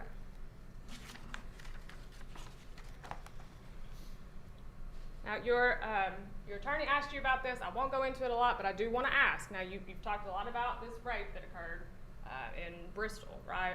It was in Kingsport. In Kingsport. I apologize. I'm from Kingsport. I should have known better. Again, are you aware that the individual in that case was never charged with rape? No, ma'am. You're aware that that individual only pled guilty to filing a false police report? I assume so. I didn't know that, no. You also testified a minute ago that you had a failure to appear for a speeding ticket, correct? Yes, ma'am. You wrote out a statement and gave it to TBI about what happened to you. Yes. You wrote that you had a failure to appear from an assault charge from when you lived in Bristol, correct? Not that I know of, no, ma'am. You don't recall it? You don't recall writing that? No, ma'am. You don't recall saying that on February 20th, 2018, you went to court, you received... Judge, I'm going to object. That's not her written statement. That's a TBI report someone else wrote. I am happy to go get the handwritten one. Okay, we're not trying a rape case, let's move along. Okay. So it's your testimony, though, that it was a speeding ticket, not an assault charge. Yes. So you did 28 days of community service for a speeding ticket. Is that your testimony? No. Up there, you do 30 days of community service for any failure to appear. Now, the officer that we're talking about, this was not, this was the person who was responsible for transporting people to and from community service, right? And overseeing us. Okay. Not a detective, anything like that. This was a person who is a transport officer. I have no idea. Let's talk about this PTSD. You saw in the video that you have a lot of medication that you take. What medications do you take for PTSD? Prozac, Buciprone, hydroxyzine, several others. It's just a few of them. Do you ever sell your medication? No, ma'am. You heard the testimony of Mr. Joe Keys, right? Yes, ma'am. And you heard him testify that he had purchased, I believe he said roxycodones from you. Is that right? Yes, ma'am. And in fact, we see the text messages from your phone. Do you remember these text messages? Yes, ma'am. Do you remember that literally within the minutes leading up to your daughter being shot, he's texting you about pills, right? He's texting me about pills. Correct, right? He's texting you about pills. None of these, your testimony is that none of the pills that you're selling to Joe Keys, those aren't your prescriptions? I have PTSD. They don't prescribe pain pills for PTSD. But you had them anyway.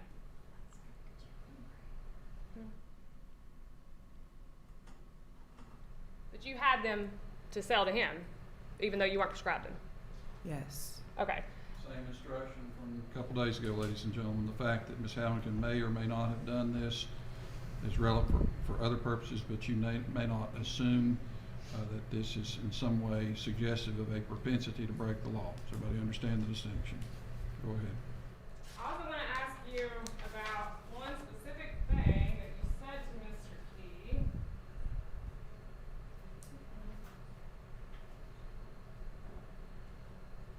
Right here.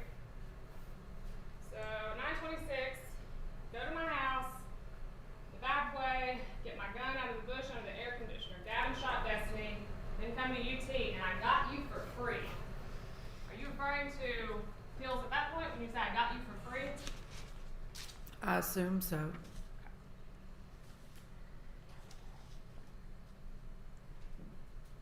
Would you agree that people who sell drugs sometimes have guns for protection? Objection, Your Honor. She wouldn't know that. If she knows. If you know. Would you agree with that statement or disagree with that statement? I don't know.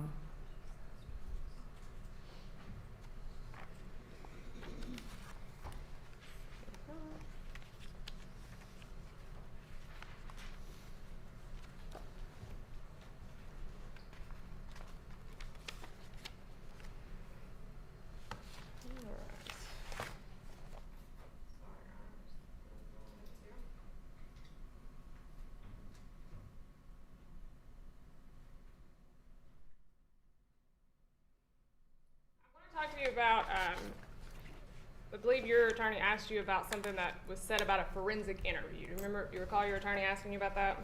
Yes, ma'am. You said that you were scared because you weren't sure what that meant. I mean, yeah. So if the officer told you that it was literally just an interview, your testimony is that that scared you enough to not tell the truth that night.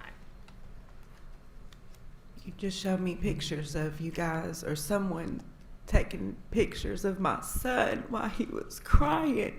So me. yes, I don't think that that was anything that he needed to go through. And just to clarify, you didn't see pictures of me taking pictures of your son. Someone, And you're saying pictures of your son? yes, the ones that you showed. They were introduced to Officer Howington. The child help and had him standing against the Okay, wall. you're not testifying. Ask the next question. Your Honor, I'm talking about the interview that night. They made a big deal about the fact that, that Officer Riddle mentioned a forensic interview. That interview didn't occur that night, so it can't be You're not that. testifying either. Ask the next question. Okay, so again, the fact that the officer said that your son would be interviewed scared you enough to where you had to lie that night. I assume so, yes. And you recall the officers telling you multiple times that they don't take 2-year-olds to jail, correct? It didn't matter. Those pictures proved that no one really cared. They were taking pictures of my baby while he was crying. What pictures are you referring to, Miss Howington? How am I supposed to get him? Where was he when he was crying? I don't know.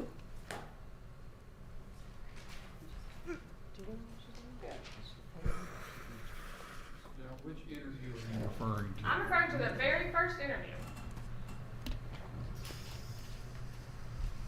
I suspect it's number 47. Collectively.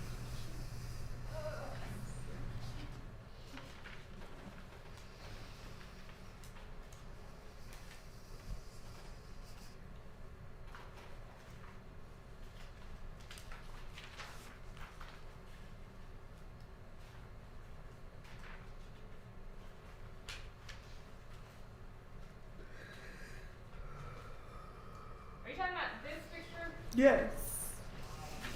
where your son is just being measured against a wall? He looks scared to death, and I'm pretty sure that he's crying. What about this picture right thereafter? Okay, but who's to say the time frame of that? The first one, he looks scared to death and crying. In this picture, you're saying that your son looks terrified, right? Yes. With it just the only thing is a tape measure just being held up beside of him, right? And for that reason, because your son got a tape measure held up beside of him, you said that you had to lie about what happened. You had to protect him from a tape measure. No, that's not what I said, ma'am. Okay. Are you aware that the reason that we had to take those photographs of Gavin is because you lied and said that he got the gun by using a I stool? did not lie. You didn't lie when you said that Gavin... I assumed that Gavin got a stool because I was not sure how he got the gun to shoot his sister. Ma'am, do you recall saying that you saw the stool at your closet and moved it back before officers got there? Not right off, no.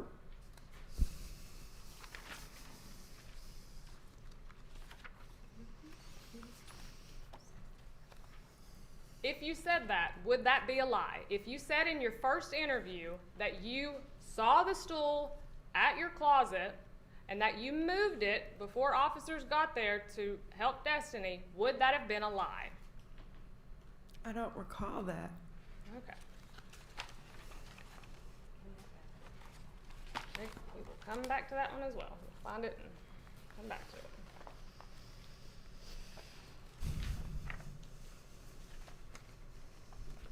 Do you remember when you went back to the house after you had been interviewed and the officers put the stool there? From the pictures, But you don't remember ever going back to your house? I was not in my right mind, ma'am.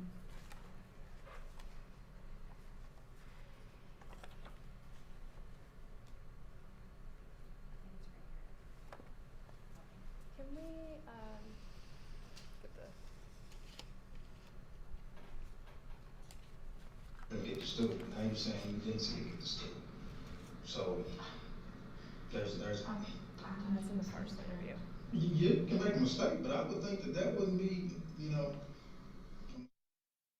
right?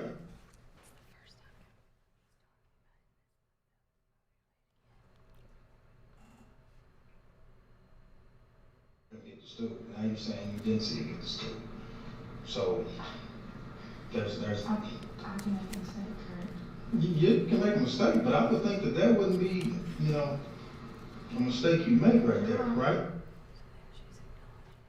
Okay, so again, we'll find the one where I'm talking about where you specifically say that you moved the stool before officers get there. But even watching that, do you recall at any point in time saying that he got the stool and drug it over there? I assume that's what happened. Okay, so your testimony here today, under oath, is that you've never said that you saw him with your own eyes get that stool and that you physically moved that stool back before the police got there. I do not recall that, ma'am. Okay.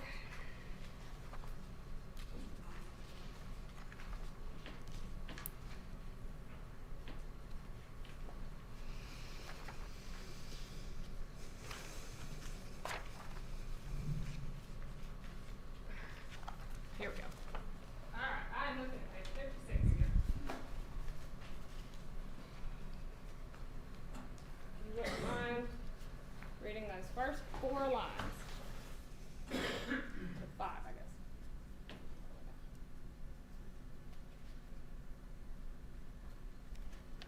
Did you read them? Yes, ma'am. All right, so now after reading that, you did in fact tell Investigator Wardlaw that prior to officers arriving on scene the night of September 14th, that you physically moved the stool back to the kitchen, right? Or the living room area, right? That's what it says, yes, ma'am. Okay. So, in fact, you didn't assume, because here you're saying that you moved it, right? So that's 2 separate issues. She said she assumed that's how he got to the closet. You have an objection? Yes, that she's confusing the issues and confusing the witness. Well, I don't think she did, but rephrase your question. Okay. Your testimony here today is that you assumed that Gavin got the stool, correct? Yes. But are you saying also that you never physically witnessed the stool in your closet? I don't recall. But you've just read what you said the night of the shooting. You've just read that portion of your interview, correct? Yes, ma'am. I was not in my right mind. You told Investigator Wardlaw not only did you see the stool in your closet, but that you physically moved it before officers got back, correct? That's what it says, yes, ma'am. That's what you said, Miss Howington. Did you not? I assume so, yes. And then again, from the clip that we played a minute ago, second interview, you admit even then that you lied. You said that was not true about the stool, correct? I told you I was not in my right mind, ma'am. Ma'am, my question to you was, in that clip that we just saw, you admitted that you had lied about the stool. That's not true. The clip said I can make a mistake, can't I? There's a difference between a mistake and a lie. She can answer the question. Did you lie about the stool in your first interview? I don't recall, ma'am. So did you move it? Not that I recall.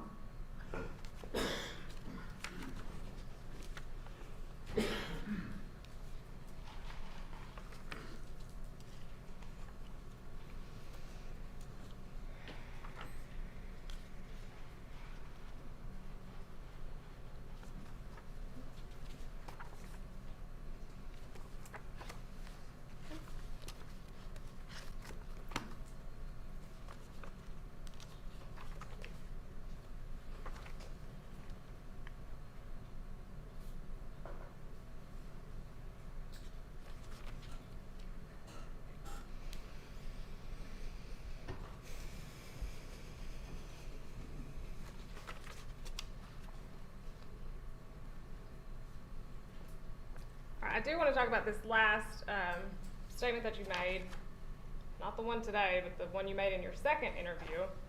Again, where you're saying that Can we get the time, date, or date on that? There was actually more than 2 minutes. the 17th? 17th, yes, September 17th, 2019. Do you recall that even after you had maintained for a while that it was Gavin, again, you go back to you and Anton fighting over the gun, right? I assume so. Okay. Do you recall saying that or no? No, ma'am. You don't recall changing your story once again, even after you had told, you'd maintained that it had been Gavin. You don't remember saying again that it wasn't Gavin.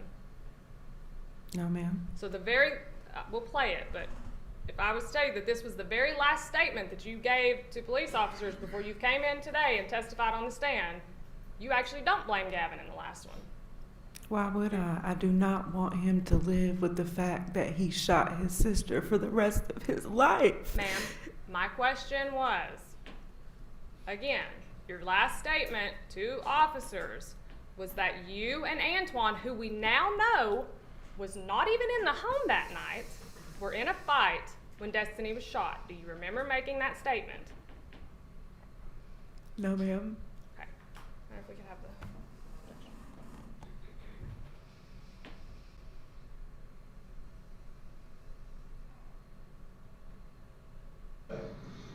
Was Antoine already there when you got home?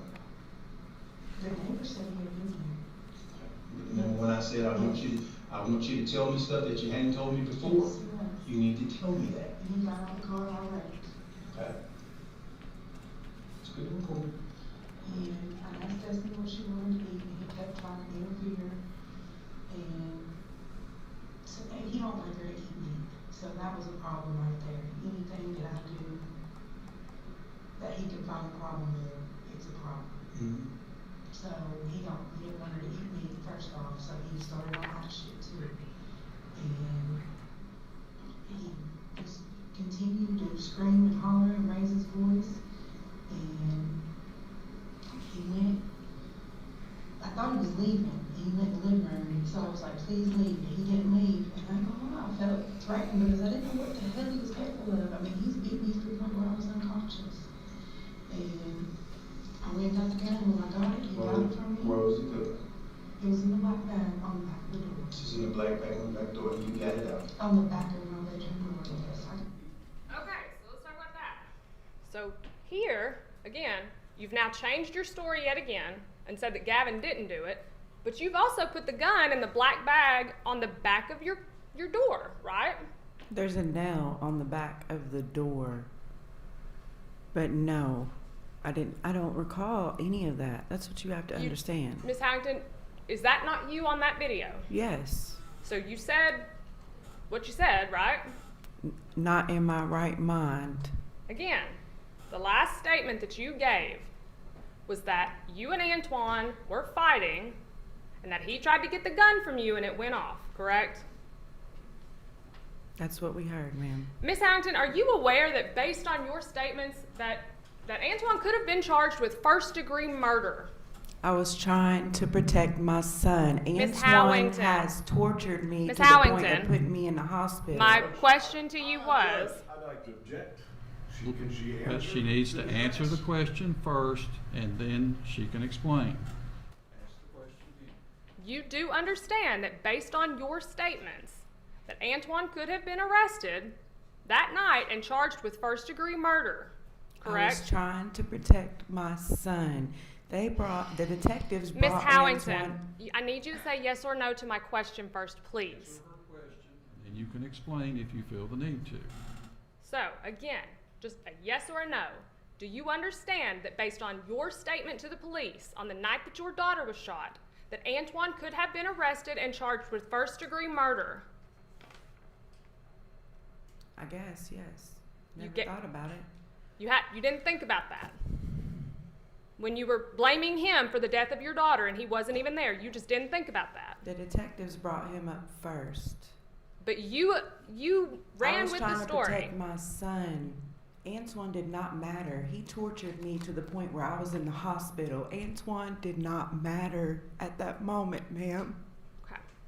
So again, I know that you keep saying that the police put Antoine in your mind, but they didn't put all the extra facts in your mind that you made up throughout your interview, did they? Depends on which facts we're speaking of. They didn't tell you that you and him got into a tussle in your archway, did they? No, ma'am.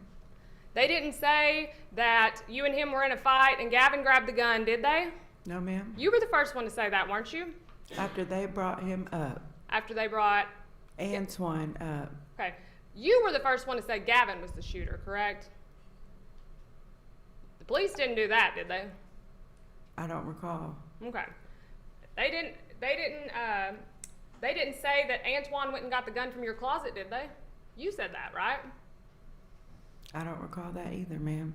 Okay, well, if that's what's on your interview, would that be accurate? If you Yes, say ma'am. that Antoine went and got the gun from your closet, would that be an accurate statement or an inaccurate statement? I guess accurate. It would be accurate. Miss Howington, you've just testified he wasn't there. So what are we getting at, ma'am? If you talked about the fact that Antoine, you made up this whole story that Antoine went and got the gun from your closet and all this stuff, but now we know he wasn't even there, was he? No, he was not there. I was trying to protect my son. You just cannot accept that, ma'am. You cannot accept it.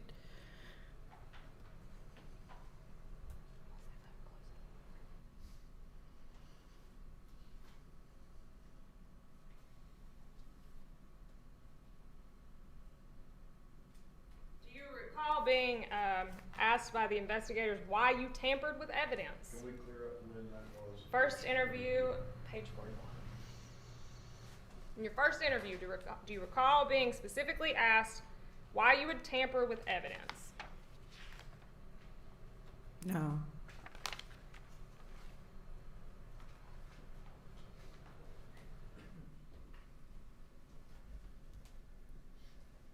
Look there at the bottom, highlighted portion, and then the plot line. There, I guess it's right above it. Yes, ma'am. All right, so when asked by Detective Riddle why you would tamper with evidence, you said, I didn't want to get in trouble, correct?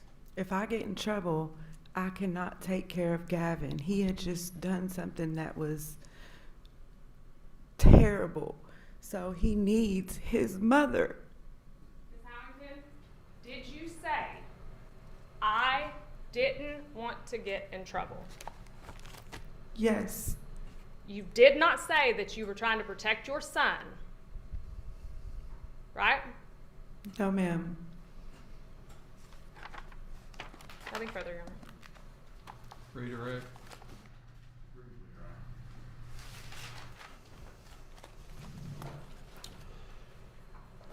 Ms. Good asked you, isn't it true that Mr. Wardlaw told you it's your responsibility as a parent to keep the gun safe? Is that what she said? Yes, sir. And where did you keep the gun? In a black bag in my closet. Did you think that was keeping the gun safe? Yes, sir. And let's clear up something else. She asked you about, did you ever tell them that Gavin got into the top of that closet by wearing your high-heeled shoes? No. Did you tell them that you knew he could climb up there because he gets up there because he wears your high-heeled shoes? No, that wasn't the only place that high heels were. Had he done that in the past, worn your high-heeled shoes? Yes. Were you suggesting to them that he was wearing those on? Leading again. Was he wearing high-heeled shoes at any time on September 14th? No, sir. 2019?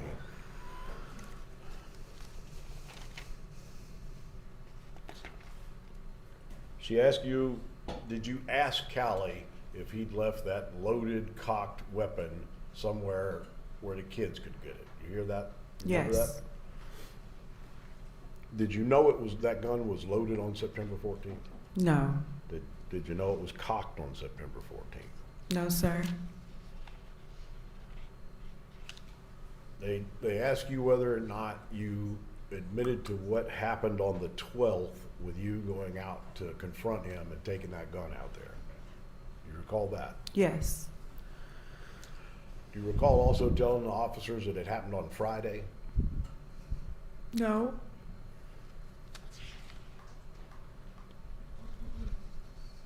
And she asked you about what you were asking Callie and Joey to go get that gun from beside the house. Is that correct? Yes. And you did that, right? Yes. And in that text to Joey, what did you say? Gavin shot Destiny. And that was some minutes after this happened. Is that correct? Correct. And then she told you, you know, you had gunshot residue on your dress, right? Yes. And you've told them today that you were at the door when you saw the flash. Yes. When you got to the couch, what was Gavin doing? He was sitting there crying on his knees and screaming. Did you do anything with Gavin at that point? I picked him up. And I don't know if you were paying attention when the medical examiner was testifying today. Did you hear her say how long Destiny could have lived after suffering that gunshot?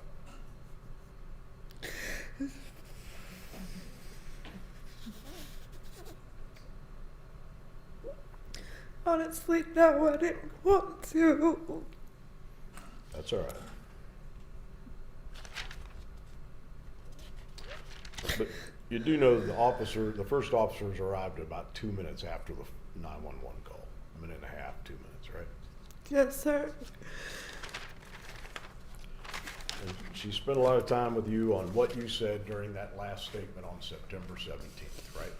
Yes. What were you doing directly before that interview? I was planning my daughter's funeral.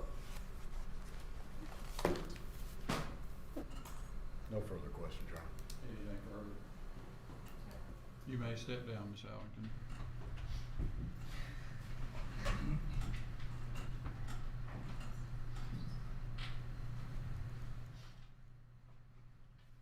Call your next witness.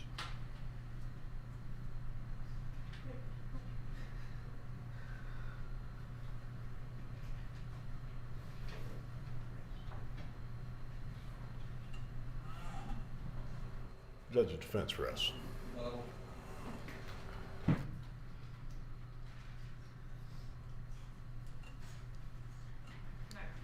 Ladies and gentlemen, you have heard all the proof that you're going to hear in this case.